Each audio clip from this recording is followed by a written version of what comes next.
رفعنا إلى الماء الذي قد مع الحسنى بديع الأديب يبدل السجن والوزن. Assalamualaikum warahmatullahi taala wabarakatuh. Mbokk talibé yeen ñi top ci sen site bi tuddu Jazboul. Tay ji ñoo ngi ci grande mosquée de Touba di len dektal lenn lo xamantene amna ci liggéey bi muy bisu xasida bi nga xam Cheikh Mouhamadou Mountakha Mbacké diglé won nako mu jëm ci jangum xasida ñu japp ko àllarba tombeek le 11 di benn fanu tam xarit mbaa ñaari fanu tam xarit tay ji dëppook dimanche le 8 ñu ngi fii nii ci grande mosquée de Touba yéen a ngi koy gis mu nekk noonu suñu ginnaaw mbokk taalibe yi nekk ci biir liggéey bi di ko waajal lu jëm ci aménagement taxawal nañ bâche yi taxaw na ba noppi sax comme ni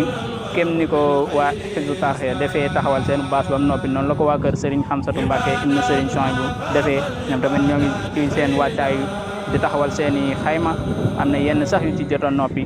duñ def lu dul dikk ci biir dëkkal leen li fi jot a am ci wàllum aménagement. jërë ngeen jëf taalibe yi ñu ngi leen di nuyu di leen ziar yéen ñi safoo topp suñu site bi tudd Jazboul net tey dikk nañ fii ci grande mosquée de Touba ci wattaay bisu xasida yi nga xam Cheikh Mouhamadou Mountakha Mbacké xalifa général des mourides mu dëppoog le 11 août di tombeek benn fanu tam xarit bala ñaari fanu tam xarit waaye bis bi deesu ko nattable àllarba la tey jii nag ku ne gis na ni liggéey bi fi mu toll baas bi nekk suñu ginnaaw waa kër Serigne Hamsatou Mbacké mu Serigne Souhaïbou ñoo ko fi taxawal comme ni ko xalif général des mourides defee rek ndigal lim jox sëñ am sa boole ko jëriñu Hizbut Tarqiyyah ñu ngi wéyal ndigal li tey jii liggéey bi a ngi dox taxawal nañ xayma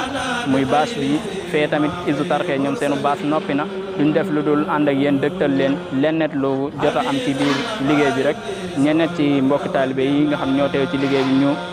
interroger leen laaj leen fi liggéey bi toll rek ñu dox jëmte bi incha allah rabbi